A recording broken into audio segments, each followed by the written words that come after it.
नमस्कार दोस्तों, स्वागत है आप सभी का बीपीएससी एस्पायरेंट चैनल पे। तो आज के इस वीडियो में हम लोग विजन आईएएस के नवंबर माह की मैगजीन के पॉलिटी के सेक्शन को कवर करेंगे और इससे पहले 2 वीडियो इसी चैनल पे अपलोड किए जा चुके हैं, आप लोग चाहें तो उसे देख सकते हैं। और आज का जो टॉपिक है वो है सूचना का अधिकार। तो चलिए हम लोग इसको देखते हैं कि सुर्खियों में क्यों है। तो सर्वोच्च न्यायालय ने कहा है कि केंद्र और राज्य सरकारों को क्रमशः केंद्रीय सूचना आयोग तथा राज्य सूचना आयोग में रिक्तियों को भरने का निर्देश दिया है सर्वोच्च न्यायालय ने, ठीक है। और संबंधित तथ्यों को देखते हैं कि सर्वोच्च न्यायालय ने कहा कि इन रिक्तियों को न भरने से सूचना का अधिकार अधिनियम 2005 एक डेड लेटर हो जाएगा। क्या हो जाएगा? एक डेड लेटर।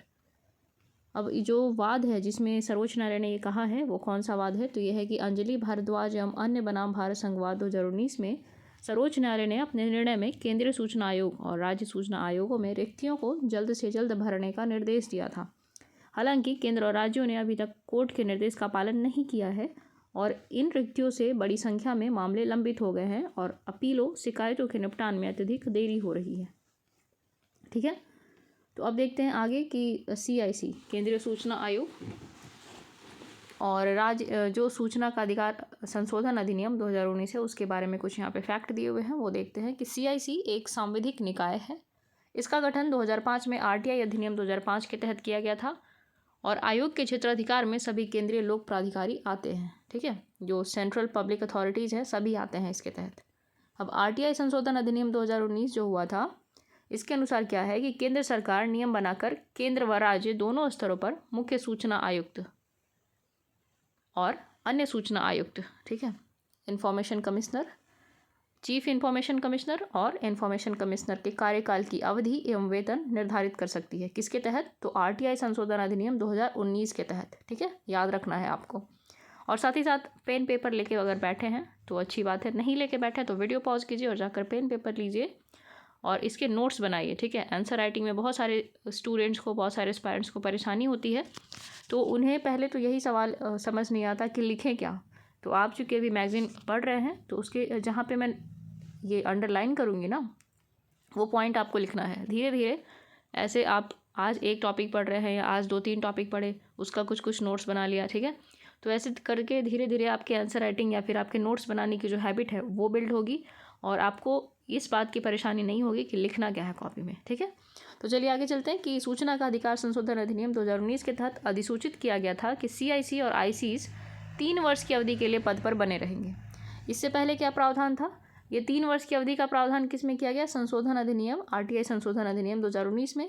लेकिन इससे पहले अर्थात RTI एक्ट 2005 में क्या था कि उनके लिए 5 वर्ष का निश्चित कार्यकाल या 65 वर्ष की सेवानिवृत्ति की आयु जो भी पहले हो इसका प्रावधान था, ठीक है।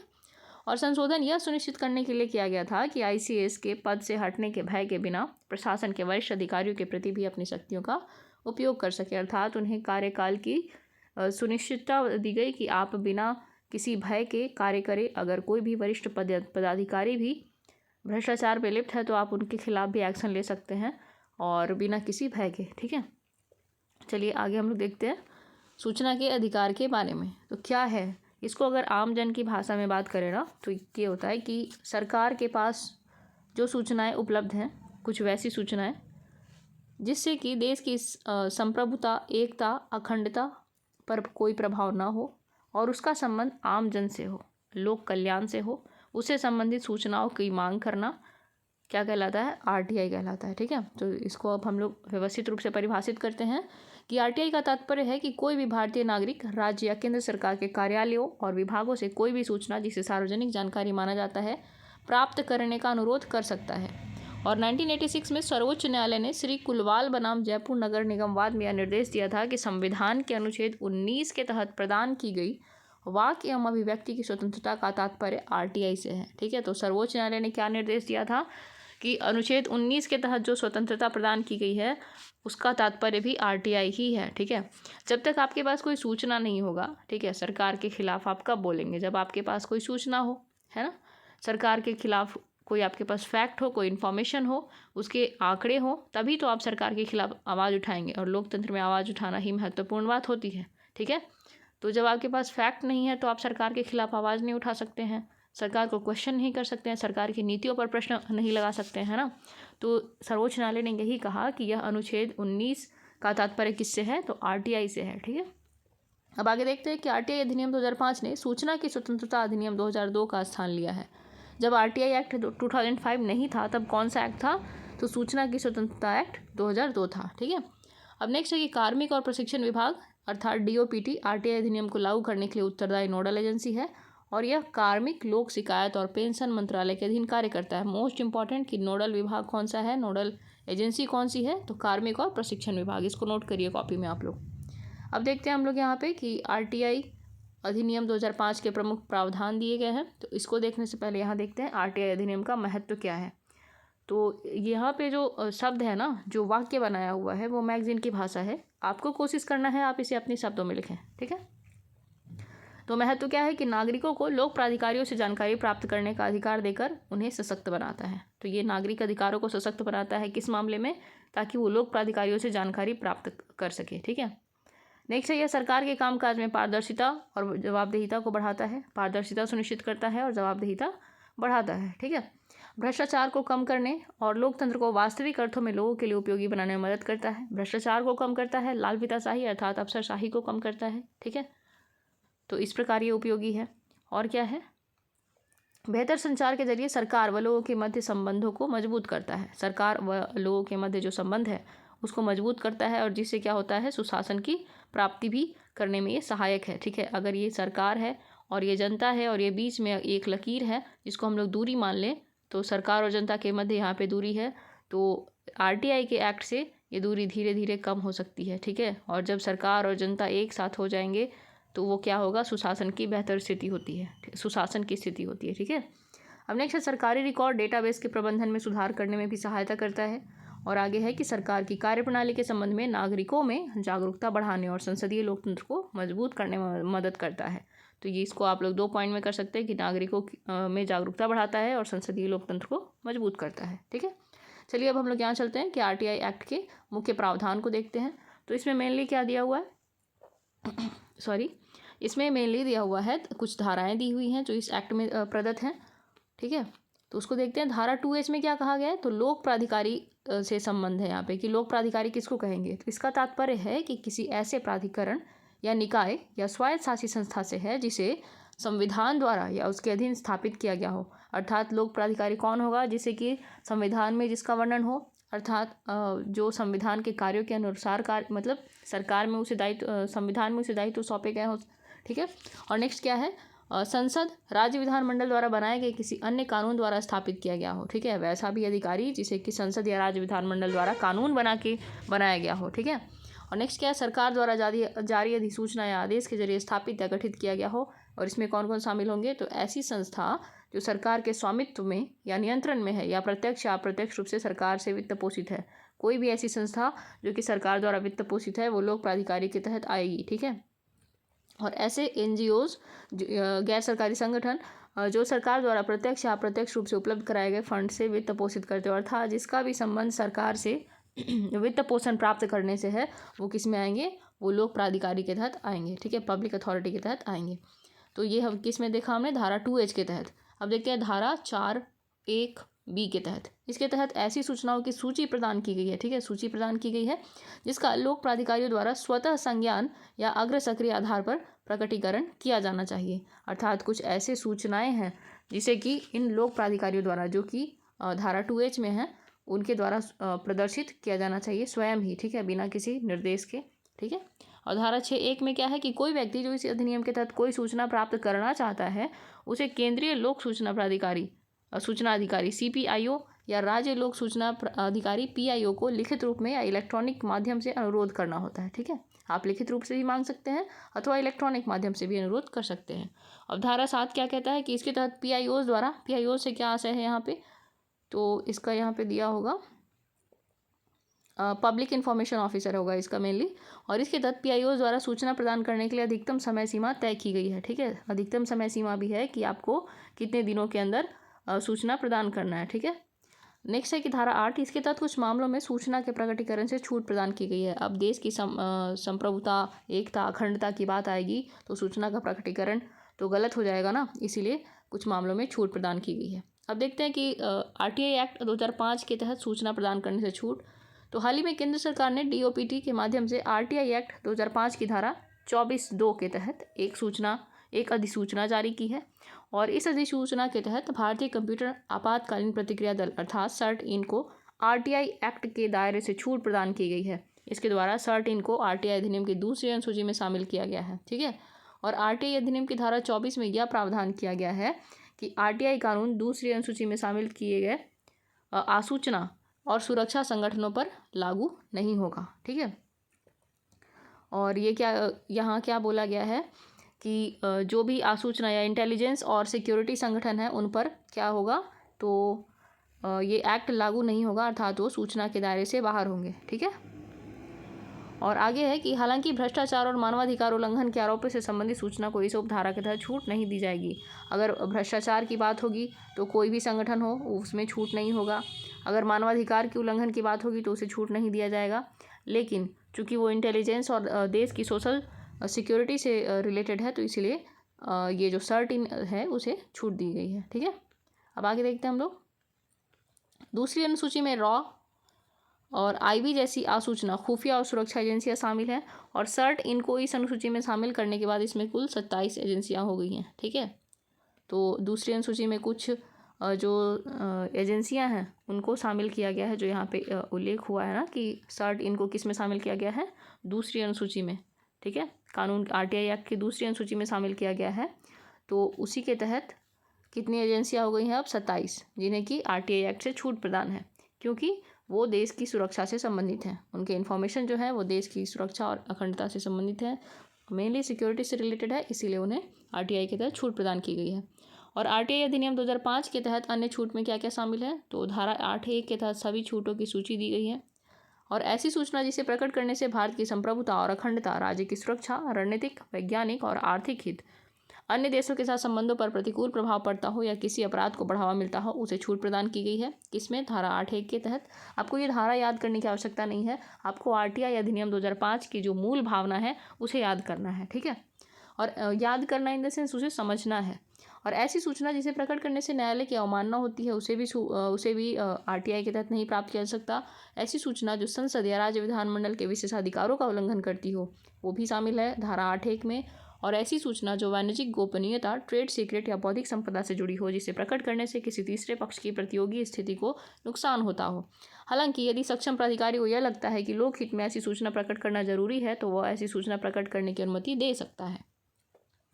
नेक्स्ट क्या है कि किसी व्यक्ति को उसकी वैश्वासिक संबद्धता, फिड्यूसरी रिलेशनशिप से संबंधित सूचना के मामले में, हालांकि यदि सक्षम प्राधिकारी को यह लगता है कि लोकहित में ऐसी सूचना प्रकट करना जरूरी है तो वह ऐसी सूचना प्रकट करने की अनुमति दे सकता है।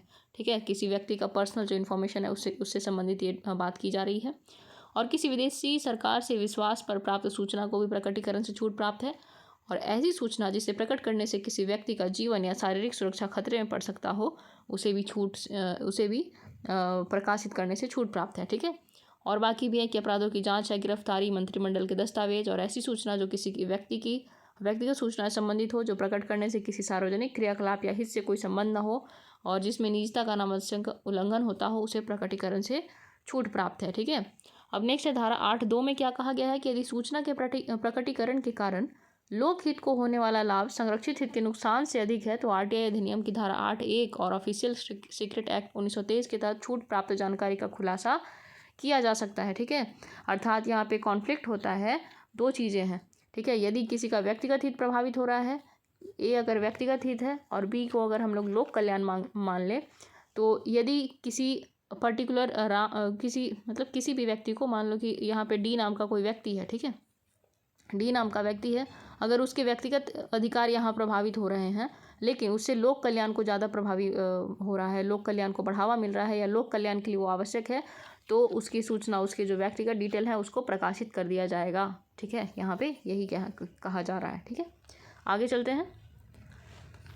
आगे ये है कि RTI के कार्यान्वयन से जुड़ी चुनौतियां या चिंताएं क्या हैं, तो मेन बात ये है कि रिकॉर्ड का खराब रख रखाव। ठीक है। RTI आवेदकों के कई कारणों से सूचना देने से इनकार कर दिया जाता है, जैसे रिकॉर्ड की कमी।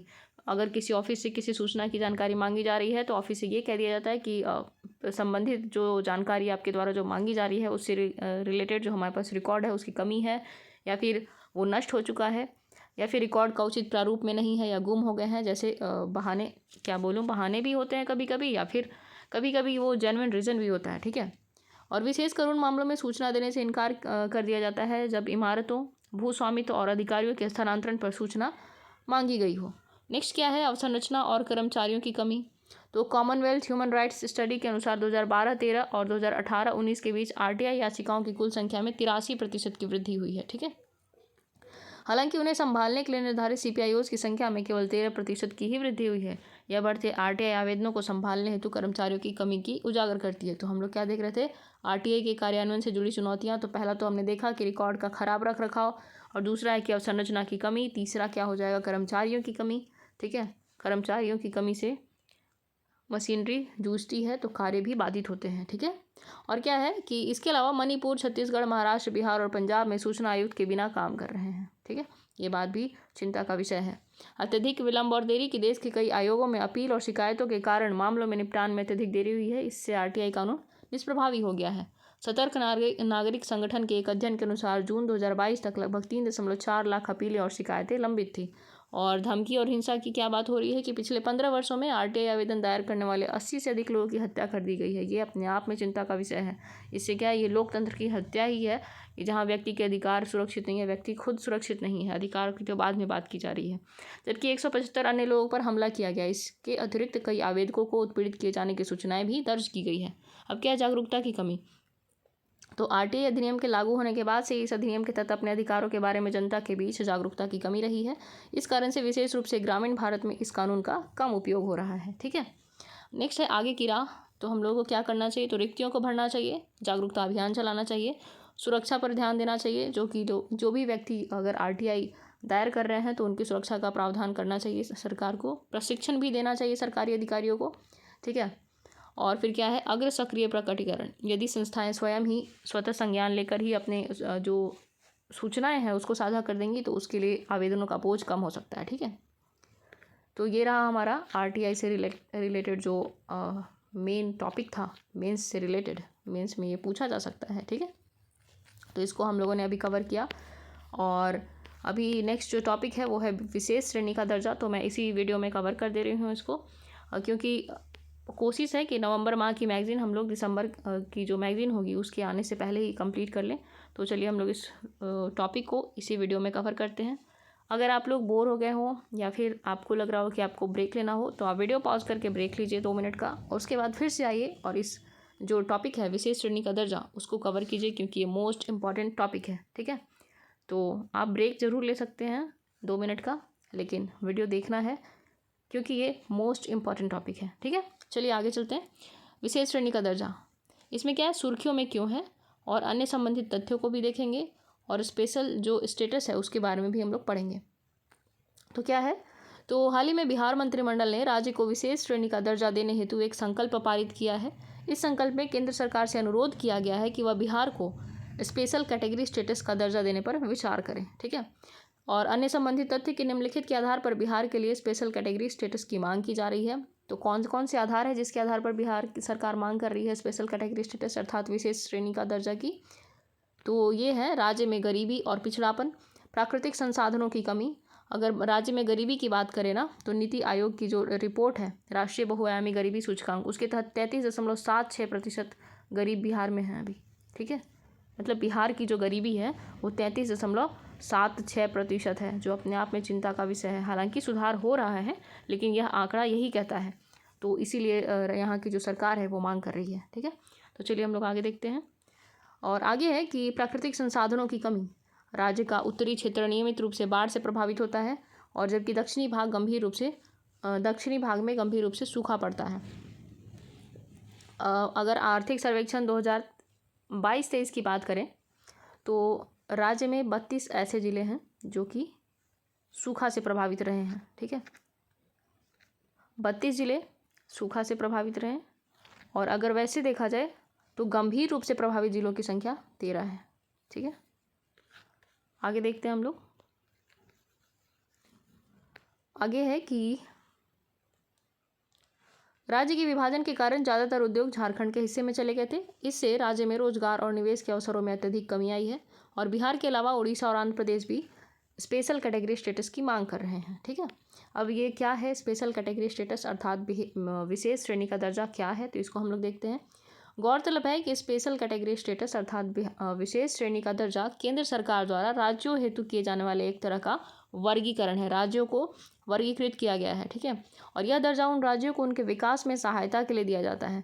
अब विकास में कैसी सहायता होगी, तो फाइनेंशियल सहायता ही होगी ना, मतलब वित्तीय सहायता ही होगी, जो किसी तरह से भौगोलिक और सामाजिक आर्थिक पिछड़ेपन का सामना कर रहे होते हैं। तो वैसे राज्य जो कि सामाजिक, भौगोलिक या फिर आर्थिक पिछड़ेपन का सामना कर रहे हैं, उनके लिए केंद्र सरकार ऐसी व्यवस्था करती है। नेक्स्ट क्या है कि ACS यानी कि स्पेशल कैटेगरी स्टेटस की शुरुआत 1969 में 5वें वित्त आयोग की सिफारिश पर की गई थी, और इसका विशेष उद्देश्य विशेष विकास बोर्डों का गठन करके और स्थानीय लोगों को राज्य की सरकारी नौकरियों, शैक्षणिक संस्थानों आदि में आरक्षण प्रदान करके कुछ पिछड़े राज्यों को लाभान्वित करना था।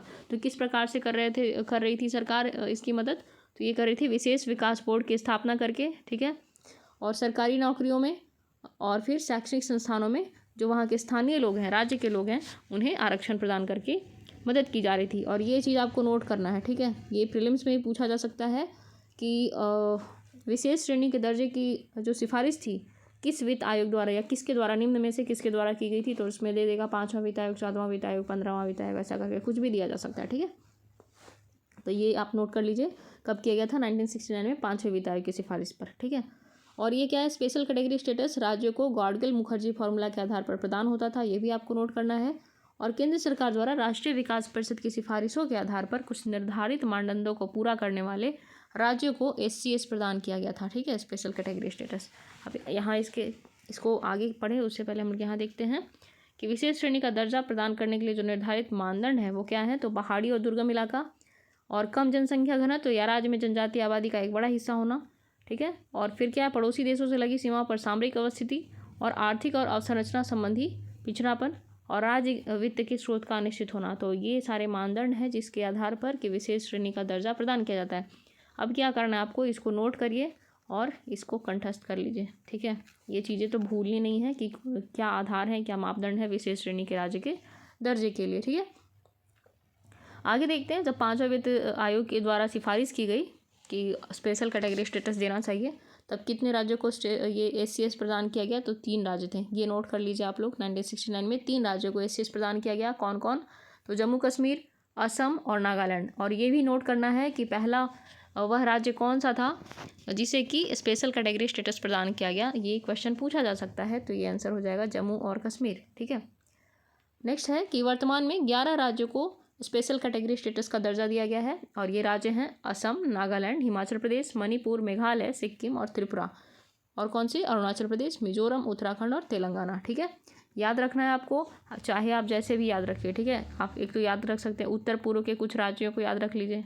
ठीक है, यहाँ पे उत्तर पूर्व राज्य हो गए, और कौन सा हो गया, 2 राज्य यहाँ उत्तरी हिमालयी राज्य रख लीजिए, हिमाचल प्रदेश और उत्तराखंड, और एक यहाँ पे तेलंगाना नीचे ले लीजिए। ठीक है, तो ऐसे करके आप याद कर सकते हैं। आगे चलते हैं हम लोग। आगे है कि भारत के संविधान के कुछ राज्यों के लिए विशेष प्रावधान कौन कौन से हैं, तो अनुच्छेद 371, 371A, 371H और 371J।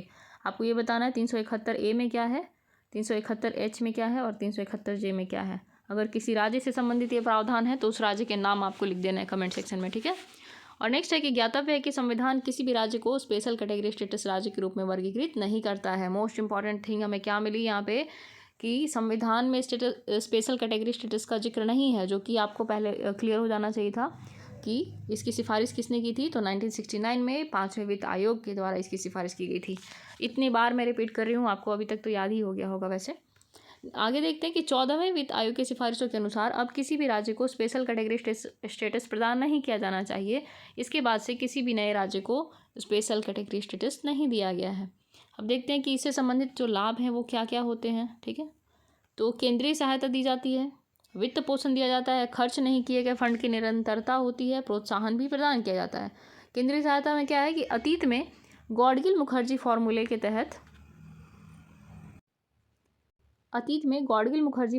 तहत निर्धारित कुल केंद्रीय सहायता का लगभग 30% भाग स्पेशल कैटेगरी स्टेटस राज्यों को मिलता था। हालांकि 14वें और 15वें वित्त आयोग की सिफारिशों के बाद इस आवंटन को केंद्र के विभाजनीय करों यानी डिविजिबल पूल के साथ एकीकृत कर दिया गया है। साथ ही इसका विस्तार सभी राज्यों के लिए कर दिया गया है। ठीक है, अब ये है कि 14वें वित्त आयोग ने केंद्र के विभाजनीय करों में राज्यों की हिस्सेदारी को बढ़ाकर 42% करने की सिफारिश की थी। हालांकि 15वें वित्त आयोग ने इसे घटाकर 1% घटाकर कितना कर दिया है, तो 41% कर दिया है। ठीक है, अब ये जो है कि जो केंद्र के विभाजनीय कर हैं, अर्थात जो केंद्र और राज्यों के मध्य विभाजित होता है, तो उसमें 42% पहले किसके लिए था, तो राज्यों के लिए था। लेकिन जो 15वां वित्त आयोग का सुझाव हुआ उसके बाद क्या हुआ, तो 41% कर दिया गया इसको, और 41% के बाद जो 1% बचा उसे किसे कर दिया गया था, J&K और लद्दाख के लिए कर दिया गया था आवंटित। ठीक है, और ये जो 42% है ना, वो किसको मिलता था, 42% में से 30% मिलता था स्पेशल कैटेगरी स्टेटस राज्यों को मिलता था। ठीक है, अब आगे चलते हैं हम लोग कि वित्त पोषण SCS राज्यों के मामले में केंद्र प्रायोजित योजनाओं के वित्त पोषण के लिए केंद्र एवं राज्य सरकारों को क्रमशः 90:10 के अनुपात में वित्त प्रदान करना होता है। ऊपर वाले सेक्शन से हम लोगों ने क्या देखा कि जो विभाजनीय कर हैं, ठीक है, जो केंद्र सरकार राज्यों को आवंटित करती है, उसमें से 42% प्रत्येक राज्य को मिलता है। और ये कब हुआ है, तो 14वें वित्त आयोग की सिफारिश के बाद। ठीक है, और अब क्या है कि 42 को घटाकर 41% कर दिया गया है, और 1% किसके लिए है, लद्दाख और J&K के लिए है। ठीक है, अब आगे बढ़ते हैं हम लोग। आगे है कि वित्त पोषण की बात हो रही है, तो स्पेशल कैटेगरी स्टेटस में राज्यों के मामले में केंद्र प्रायोजित योजनाओं के वित्त पोषण के लिए केंद्र एवं राज्य सरकारों को क्रमशः 90:10 के अनुपात में वित्त प्रदान करना होता है। और सामान्य श्रेणी के राज्यों के मामले में यह अनुपात कितना है, 60:40 या फिर 80:20 होता है। और जिस राज्य को स्पेशल कैटेगरी स्टेटस प्राप्त है उसमें 90:10 का रेशियो होता है। अर्थात कोई अगर योजना है तो इस योजना के लिए मानते हैं कि 100 रुपये लग रहे हैं, तो इसमें 90 रुपये कौन देगा, तो 90 रुपये केंद्र सरकार देगी और 10 रुपये संबंधित राज्य को वहन करना पड़ेगा। क्यों, क्योंकि वो उसे विशेष राज्य का दर्जा प्राप्त है। इसीलिए बिहार राज्य सरकार भी है वो स्पेशल कैटेगरी स्टेटस की मांग कर रही है। ठीक है, और खर्च नहीं किए गए फंड की निरंतरता भी होती है। क्या है कि खर्च न किए गए धन के मामले में स्पेशल कैटेगरी स्टेटस राज्य आगामी वित्त वर्ष में इसे खर्च कर सकते हैं। इसका अर्थ है कि उन्हें यह राशि केंद्र को वापस करने की आवश्यकता नहीं होगी। मानते हैं कि एक वित्त वर्ष में सरकार ने किसी राज्य को 200 रुपये दिए, ठीक है, किसी स्पेशल कैटेगरी स्टेटस के राज्य को 200 रुपये दिए, और उस वित्त वर्ष में मान लेते हैं 2022-23 में 200 रुपये मिले। ठीक है, 22-23 में 200 में से वो सरकार मात्र 150 रुपये ही खर्च कर पाई, अब बचे 50 रुपये। तो अगर वो स्पेशल कैटेगरी स्टेटस राज्य है तब तो वो 50 रुपये स्वयं ही खर्च कर सकती है, लेकिन अगर वो स्पेशल कैटेगरी स्टेटस राज्य नहीं होती तो क्या होता कि वो 50 रुपये केंद्र सरकार को वापस करने पड़ते। ठीक है, तो इसीलिए ये क्या है कि वित्त की निरंतरता होती है, अर्थात इस वित्त का प्रयोग क्या होगा, तो 23-24 में भी स्पेशल कैटेगरी स्टेटस वाले राज्य कर सकते हैं। ठीक है, उम्मीद है कि आप सभी को समझ में आ रहा होगा। आगे चलते हैं कि प्रोत्साहन, तो स्पेशल कैटेगरी स्टेटस राज्यों अर्थात विशेष श्रेणी दर्जे की जो राज्य हैं उनको नए उद्योग स्थापित करने और निवेश आकर्षित करने के लिए उत्पाद शुल्क, सीमा शुल्क, आय कर और कॉरपोरेट कर पर भी महत्वपूर्ण रियायत मिलती है, उन्हें छूट मिलती है। इसके अलावा SCS राज्यों को ऋण स्वैपिंग और ऋण राहत योजनाओं का लाभ भी प्रदान किया जाता है। अब चुनौतियाँ क्या हैं ये भी देख लेते हैं। तो मानदंड है, अंतर्राज्यीय असमानताएं हैं, राजकोषीय अनुशासनहीनता को प्रोत्साहन है और राजकोषीय बोझ है। तो मानदंड में क्या है कि स्पेशल कैटेगरी स्टेटस प्रदान करने के लिए उपयोग किए जाने वाले मानदंडों पर राज्यों के बीच आम सहमति का अभाव है। सभी राज्य जो ऊपर प्रयुक्त मानदंड है उस पर एक सहमत नहीं होते हैं, उनके विचार समान नहीं हैं। जैसे सीमावर्ती व हिमालयी राज्य होने के कारण उत्तराखंड को SCS प्रदान किया गया था, वहीं झारखंड और छत्तीसगढ़ जैसे राज्यों के अधिकांश विकास संबंधी मापदंडों में उत्तराखंड से पिछड़ा होने के बावजूद भी इस दर्जे से वंचित कर दिया गया है। ठीक है, झारखंड और छत्तीसगढ़ उत्तराखंड से भी पिछड़े हैं, लेकिन फिर भी उन्हें यह दर्जा नहीं मिला है। अंतर्राज्यीय असमानताएं क्या है कि कुछ राज्यों को स्पेशल कैटेगरी स्टेटस देने से अंतर्राज्यीय असमानताओं को लेकर चिंता पैदा हो सकती है। जिससे क्या होगा, मान लें किसी एक को अधिक वित्तीय पोषण मिला तो उसका खुद का तो वित्त है ही, प्लस में केंद्र सरकार के द्वारा भी वित्त मिल गया। अब दूसरा राज्य वो सिर्फ अपने अपने जो वित्त है उसके पास उसी से विकास कर रहा है, तो जो स्पेशल कैटेगरी स्टेटस है उसका विकास हो जाएगा, और जो उससे थोड़ा कम विकसित था लेकिन उसे दर्जा नहीं प्राप्त था वो विकास नहीं कर पाएगा, तो इससे क्या हो जाएगा, अंतर्राज्यीय समानताएं विद्यमान हो जाएंगी। ठीक है। और नेक्स्ट है कि राजकोषीय अनुशासनहीनता को प्रोत्साहन मिलेगा, अर्थात ऋण स्वैपिंग और ऋण राहत योजनाएं प्रत्यक्ष रूप से राज्यों को उनके ऋण भुगतान क्षमता से अधिक खर्च करने के लिए प्रोत्साहित कर सकती हैं। क्यों प्रोत्साहित करेंगी भाई? क्योंकि उनके पास ऋण राहत योजनाएं हैं। ठीक है। परिणाम स्वरूप राज्यों की दीर्घकालिक देयताएं सृजित होती हैं। उदाहरण के लिए जम्मू और कश्मीर में जीएसडीपी के प्रतिशत के रूप में बकाया गारंटी 20% और हिमाचल प्रदेश में कितना है, तो 10% है। और राजकोषीय बोझ क्या है, तो स्पेशल कैटेगरी स्टेटस श्रेणी के राज्यों के लिए केंद्र प्रायोजित योजनाओं में आवश्यक धनराशि का 90% भुगतान केंद्र सरकार करती है, जबकि सामान्य श्रेणी के राज्यों में यह 60% है। ठीक है। कितना है? 60%। इसके परिणाम स्वरूप केंद्र के संसाधनों पर दबाव और अधिक बढ़ जाता है। आगे की राह हम लोग देखेंगे कि निर्भरता कम करना। स्पेशल कैटेगरी स्टेटस राज्यों की केंद्रीय सहायता पर निर्भरता को कम करने के लिए स्थानीय उद्योगों, अवसंरचना निर्माण तथा अर्थव्यवस्था के विविधीकरण को बढ़ावा देने जैसे कदम उठाए जाने चाहिए। मानदंड क्या है, तो स्पेशल कैटेगरी स्टेटस प्रदान करने के लिए अपनाए जाने वाले मानदंडों की समीक्षा की जानी चाहिए। यानी एक ऐसा मानदंड हो जिसे कि सभी राज्य अपना सके, सभी राज्यों की सहमति हो उस पर। यह सुनिश्चित किया जाना चाहिए कि अपनाए जाने वाले मानदंड इन राज्यों के समक्ष आने वाली विशेष तरह की चुनौतियों को दर्शाते हों। साथ ही इसके लिए संबंधित हितधारकों से प्राप्त इनपुट पर विचार करना चाहिए। उदाहरण के लिए स्पेशल कैटेगरी स्टेटस को संशोधित किया जा सकता है। इससे क्या होगा, इसमें राज्य के सामाजिक आर्थिक पिछड़ेपन के साथ साथ कम संसाधन आधार आदि को भी शामिल किया जा सकेगा। ठीक है। और अंतर्राज्यीय सहयोग को बढ़ावा दिया जाना चाहिए कि चुनौतियों का समाधान करने तथा सहकारी संघवाद, ये टर्म आपको लिखना है आंसर राइटिंग के तहत, सहकारी संघवाद को और अधिक मजबूत बनाने के लिए राज्यों के बीच सहयोग एवं ज्ञान साझाकरण को बढ़ावा देने हेतु कदम उठाए जाने चाहिए। ठीक है। आगे चलते हैं हम लोग कि स्पेशल कैटेगरी स्टेटस राज्यों में विकास को बढ़ावा देने के लिए सर्वोत्तम पद्धतियों और अनुभवों का निरंतर आदान प्रदान किया जा सकता है। आगे है कि इस SCS अर्थात स्पेशल कैटेगरी स्टेटस की समाप्ति के बाद आगे की राह, तो कोर एवं वैकल्पिक योजनाएं। केंद्र प्रायोजित योजनाओं को कोर और वैकल्पिक योजनाओं में विभाजित किया जाना चाहिए। ठीक है। कोर योजनाओं में सामाजिक सुरक्षा और सामाजिक समावेशन से जुड़ी योजनाओं को कोर ऑफ द कोर योजना, उदाहरण के लिए मनरेगा के रूप में वर्गीकृत किया जाना चाहिए। और राष्ट्रीय विकास एजेंडा के तहत उपलब्ध धन को इन योजनाओं के लिए प्राथमिकता के आधार पर आवंटित किया जाना चाहिए। कहने का तात्पर्य ये है कि योजनाओं का विभाजन 2 भागों में कर दीजिए। ठीक है। एक तो कोर योजना हो जाएगा और एक वैकल्पिक योजना। अब आगे क्या है कि कोर योजनाओं में आधारभूत योजनाओं को आप शामिल कीजिए जिससे कि संबंधित राज्य की आर्थिक स्थिति में सुधार हो, वहाँ रोजगार का सृजन हो, उद्योगों का विकास हो। ठीक है। आगे कोर एवं वैकल्पिक योजनाओं का वित्त पोषण केंद्र और राज्य सरकार द्वारा निम्नलिखित अनुपात में किया जाना चाहिए। 8 पूर्वोत्तर, 2 हिमालयी राज्यों कौन कौन, हिमाचल प्रदेश और उत्तराखंड व जम्मू कश्मीर के लिए क्रमशः कोर योजनाओं के लिए 90:10 तथा वैकल्पिक योजनाओं हेतु 80:20 करना चाहिए। ठीक है। अब आगे है कि अन्य राज्यों के लिए क्रमशः कोर योजनाओं के लिए 60:40 और वैकल्पिक योजनाओं हेतु 50:50। ये उम्मीद है समझ में आ गया होगा। अब जो कोर योजनाएं हैं उसमें क्या कह रहा है यहाँ पे कि अगर ये स्पेशल कैटेगरी स्टेटस खत्म कर दिया जाता है तो इसमें क्या है कि जो 8 पूर्वोत्तर के राज्य हैं और 2 हिमालयी राज्य हैं उनके लिए कैसे करना चाहिए, तो कोर योजनाओं के लिए जब वित्त पोषण किया जाए तो उन्हें 90:10 का वित्त पोषण देना चाहिए, सहायता देनी चाहिए। अर्थात कोई भी योजना अगर कोर योजना के तहत आती है तो 90% कौन वित्त पोषण करेगा, केंद्र सरकार, और 10% संबंधित राज्य को करना चाहिए। ठीक है। ये किसके लिए है, तो ये हो रही है बात 8 पूर्वोत्तर राज्यों के लिए और 2 हिमालयी राज्यों के लिए। और जो वैकल्पिक योजनाएं अगर इन्हीं राज्यों के लिए हैं तो उसमें कितना होना चाहिए, 80:20। ठीक है।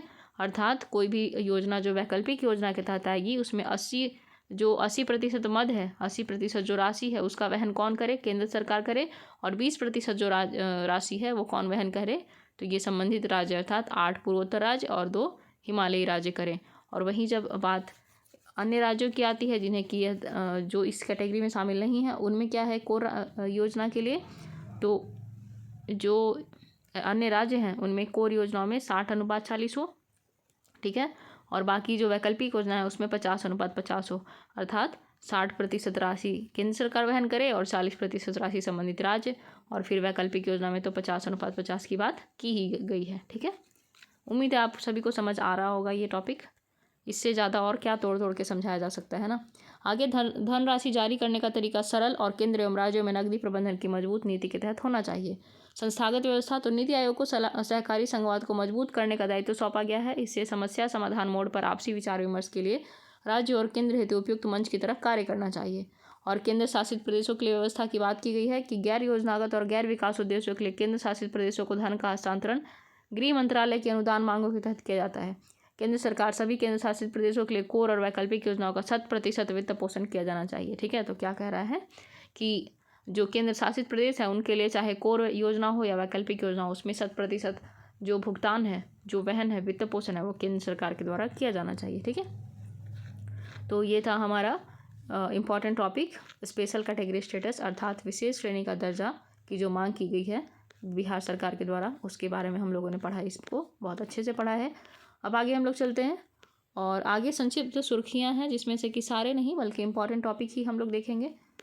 तो यहाँ पे हम लोग देखेंगे, एक तो आईना बोर्ड है, ठीक है, आईना डैशबोर्ड, तो इसको शॉर्ट में आप लोग चाहें तो वीडियो पॉज करके खुद से पढ़ सकते हैं।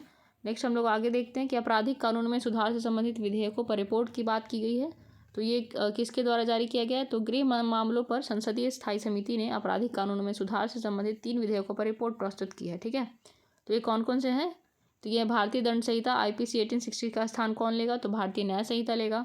और CRPC 1973 का स्थान कौन लेगा? तो भारतीय नागरिक सुरक्षा संहिता 2023 लेगा। इससे रिलेटेड क्वेश्चन भी पूछा गया है 69वीं BPSC मेंस में।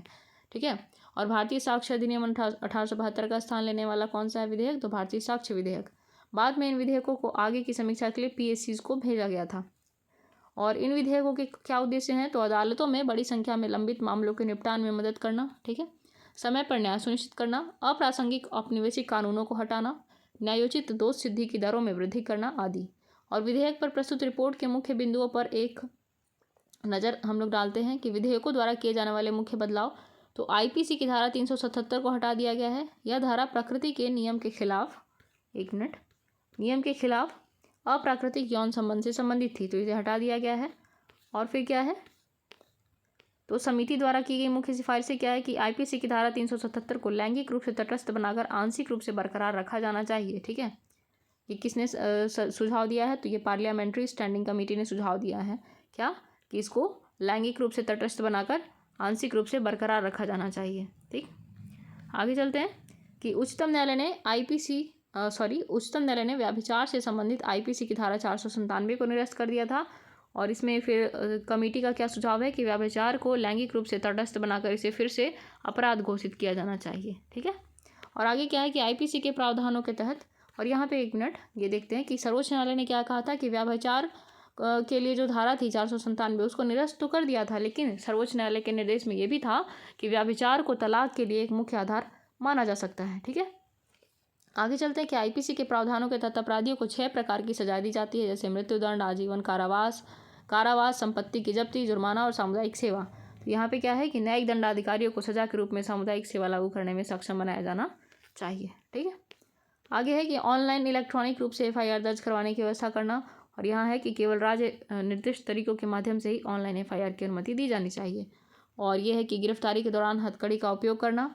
और यहाँ है कि आर्थिक अपराधों के अपराधियों हेतु हथकड़ी के उपयोग को प्रतिबंधित करना चाहिए, अर्थात हथकड़ी का उपयोग उसी के लिए करना चाहिए जो आर्थिक अपराध से इतर अपराधों में संबंधित हो। आर्थिक अपराध वाले व्यक्ति को हथकड़ी से रहित गिरफ्तार करना चाहिए। ठीक है, और आगे है इलेक्ट्रॉनिक या डिजिटल रिकॉर्ड की स्वीकार्यता को बढ़ाना। और यहाँ है कि इलेक्ट्रॉनिक और डिजिटल रिकॉर्ड का उचित प्रबंधन भी सुनिश्चित किया जाना चाहिए। ये किसके द्वारा कहा गया? तो पार्लियामेंट्री कमेटी स्टैंडिंग कमेटी के द्वारा सुझाव दिया गया है। अब यहाँ है कि सांसदों विधायकों के खिलाफ मामलों का निपटान, disposal of case against MPs and MLAs। ठीक है, तो इन संक्षिप्त सुर्खियों को अगर हम लोग कवर करेंगे ना तो ये पूरा पॉलिटी का सेक्शन खत्म हो जाएगा। तो मैं चाह रही हूँ कि इसी वीडियो में मैं कंप्लीट कर लूँ। आपको अगर ये वीडियो बोरिंग लग रहा हो या फिर आप थोड़ा थक गए हो वीडियो सुनते सुनते, तो आप 2 मिनट का ब्रेक ज़रूर ले सकते हैं। ठीक है, आगे हम लोग चलते हैं कि यहाँ पे है सुप्रीम कोर्ट ने सांसदों विधायकों के खिलाफ मामलों के शीघ्र निपटान की निगरानी के लिए उच्च न्यायालयों को दिशा निर्देश दिए हैं। और ये दिशा निर्देश लोक प्रतिनिधित्व अधिनियम 1951 से संबंधित एक याचिका की सुनवाई करते हुए जारी किए गए हैं। और इस याचिका में उक्त अधिनियम की धारा 8(3) को चुनौती दी गई है। अब आगे है कि लोक प्रतिनिधित्व अधिनियम 1951 की धारा 8(3) कम से कम 2 साल की सजा वाले अपराधों के दोषी उम्मीदवारों को 6 वर्षों के लिए चुनाव लड़ने से प्रतिबंधित करती है। ठीक है, और सर्वोच्च न्यायालय ने क्या दिशा निर्देश जारी किया है कि सुप्रीम कोर्ट ने उच्च न्यायालयों के सांसदों विधायकों के खिलाफ लंबित मामलों के शीघ्र निपटान के लिए स्वतः संज्ञान लेकर इन मामलों को दर्ज करने का निर्देश दिया है। क्या कहा है सर्वोच्च न्यायालय ने उच्च न्यायालय को कि आप स्वतः संज्ञान लीजिए, जो भी मामले आपके क्षेत्राधिकार में लंबित हैं सांसदों और विधायकों के खिलाफ, उन पर स्वतः संज्ञान लीजिए आप, और इन मामलों को इन रीडेजिग्रेटेड कोर्ट्स ऑफ एमपी और एमएलए शीर्षक के तहत दर्ज किया जाएगा। ठीक है, ऐसे मामलों की सुनवाई मुख्य न्यायाधीश की अध्यक्षता वाली विशेष पीठ द्वारा की जा सकती है, और डेजिग्रेटेड पद नामित न्यायालय निम्नलिखित को प्राथमिकता देगा। किनको किनको? तो सांसदों, विधायकों के खिलाफ मृत्युदंड या आजीवन कारावास की सजा वाले आपराधिक मामलों को, 5 वर्ष से अधिक के कारावास की सजा वाले आपराधिक मामलों को, और अन्य मामलों की बात है कि ट्रायल कोर्ट दुर्लभ और अपरिहार्य कारणों को छोड़कर अन्य किसी भी आधार पर मामलों का स्थगन नहीं करेगा। और उच्च न्यायालय को संविधान के अनुच्छेद 227 के तहत अपनी शक्तियों का उपयोग करके ऐसे मामलों को प्रभावी निगरानी के लिए उपाय करने होंगे। ठीक है, कौन सा आर्टिकल? 227 के तहत अपनी शक्ति का उपयोग करेंगे। तो 227 क्या कहता है कि प्रत्येक उच्च न्यायालय उन राज्य क्षेत्रों में जहां वह अपनी अधिकारिता का उपयोग करता है सभी न्यायालयों और अधिकरणों का अधीक्षण करेगा, उनकी देखरेख करेगा, या फिर वहाँ के मामलों पर स्वतः संज्ञान ले सकता है। ठीक है, और ऐसे मामले से जुड़े सुप्रीम कोर्ट के जो अन्य निर्णय थे वो कौन कौन से हैं? तो ये है लिली थॉमस बनाम भारत संघवाद 2013। इसमें क्या कहा है कि जिन विधायकों या सांसदों के किसी अपराध में कम से कम 2 साल की जेल की सजा सुनाई गई है वे सदन के सदस्य नहीं रहेंगे। ठीक है, ये किस में कहा गया है? लिली थॉमस बनाम भारत संघवाद 2013। ये मोस्ट इंपॉर्टेंट केस है, कहीं भी अगर राजनीतिक आपराधिकरण आता है तो आप वहाँ पे इस केस का जिक्र कर सकते हैं। ठीक है, आगे है भारत संघ बनाम एसोसिएशन फॉर डेमोक्रेटिक रिफॉर्म्स वाद 2002। तो मतदाताओं को चुनाव लड़ने वाले उम्मीदवारों के बारे में पूर्ण जानकारी प्राप्त करने का मौलिक अधिकार है, ये भी मोस्ट इंपॉर्टेंट है, ये सारी चीज़ें आपको पता होनी चाहिए। और आगे है कि 2018 में सुप्रीम कोर्ट ने राजनीतिक दलों के लिए अपने उम्मीदवारों के खिलाफ लंबित आपराधिक मामलों का विवरण अपनी वेबसाइट पर प्रकाशित करना अनिवार्य कर दिया था। ठीक है, अब आगे है enabling communication on real time environment. तो ये चीज़ें इन कोर्स से रिलेटेड है, आप चाहें तो इसे वीडियो पॉज करके पढ़ सकते हैं। बाकी आगे था नेक्स्ट टॉपिक है फिल्मी पायरेसी को रोकना, तो आप इसे भी पढ़ सकते हैं वीडियो पॉज करके। बाकी जो बीपीएससी से रिलेटेड इंपॉर्टेंट टॉपिक था उसे मैंने कवर कर लिया है, और इस वीडियो में फ़िलहाल के लिए इतना ही। अगले वीडियो में मैं मिलूंगी अंतर्राष्ट्रीय संबंध के अगले टॉपिक के साथ, और भारत यूनाइटेड किंगडम संबंध इस वीडियो इसी चैनल पर अपलोड किया जा चुका है। नेक्स्ट जो टॉपिक होगा वो मैं एक बार आप सभी को शो कर देती हूँ यहाँ पे। तो अगला जो टॉपिक है वो है ये Indo Pacific economic framework for prosperity. तो ये आप लोग खुद से कवर कीजिएगा अगर आपकी इच्छा हो तो, नहीं तो अगला जो नेक्स्ट टॉपिक है, तो अगला नेक्स्ट टॉपिक है संक्षिप्त सुर्खियाँ हैं, जिसमें कि है हिंद प्रशांत क्षेत्रीय संवाद, इसको हम लोग कवर करेंगे। ठीक है, और भी है ASEAN defence ministers meeting plus, इसमें क्या क्या चीज़ें हुई उसको भी हम लोग देख लेंगे। ठीक है, और भारत ऑस्ट्रेलिया 2+2 मंत्री स्तरीय वार्ता, इसको भी हम लोग देखेंगे। ठीक है, तो फिलहाल के लिए आज के इस वीडियो में इतना ही। मिलती हूँ आप सभी से अगले वीडियो में नए टॉपिक के साथ, तब तक के लिए ख्याल रखें, पढ़ते रहें, धन्यवाद।